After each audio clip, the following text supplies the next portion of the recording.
కళ్ళ ముందే ప్రపంచం మొత్తం మారిపోయిన ఒకే ఒక్క జనరేషన్ మనదే. రీల్ క్యాసెట్లో రీల్ చుట్టుకుంటూ చూసిన మనం ఇప్పుడు స్పాటిఫై వరకు వచ్చాం.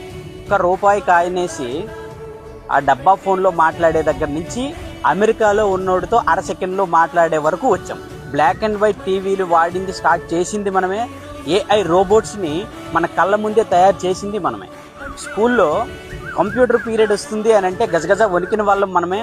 ఇప్పుడు ఏఐతో ప్రపంచం మొత్తాన్ని గజగజలాడిస్తుంది మనమే. ముందు టెక్నాలజీ మనకి కొత్తగా వచ్చింది, కానీ ఇప్పుడు టెక్నాలజీకి మనమే అలవాటై. మనది ఎంత గొప్ప జనరేషన్ అంటే ఈ టెక్నాలజీని మనమే నేర్చుకుని మన పేరెంట్స్కి మనమే నేర్పాం, మన పిల్లలకి మనమే నేర్పిస్తున్నాం. చిన్నప్పుడు బయట గల్లీలో ఆడుకున్నది మనమే, ఇప్పుడు ఆన్లైన్ ప్రపంచాన్ని హ్యాండిల్ చేస్తున్నది మనమే. ఈ తొక్కుడు బిల్ల, కర్రా బిల్ల ఇవన్నీ కూడా చిన్నప్పుడు ఆడుకొని చిన్నతనాన్ని ఎంజాయ్ చేసిన లాస్ట్ జనరేషన్ మనదే కావచ్చు. పాస్ట్ని ఫీల్ అయ్యి ఫ్యూచర్ని యాక్సెప్ట్ చేసిన లాస్ట్ జనరేషన్, ఒక అద్భుతమైన జనరేషన్ మనదే. అందుకే 90s కిడ్స్ అనేది కేవలం ఒక జనరేషన్ కాదు, అది ఒక ఎమోషన్. మీరు కూడా 90s కిడ్ అయితే ఒక లైక్ వేసుకొని, ఒక కామెంట్ చేసుకొని ప్రౌడ్గా షేర్ చేయండి మన జనరేషన్ గొప్పతనాన్ని.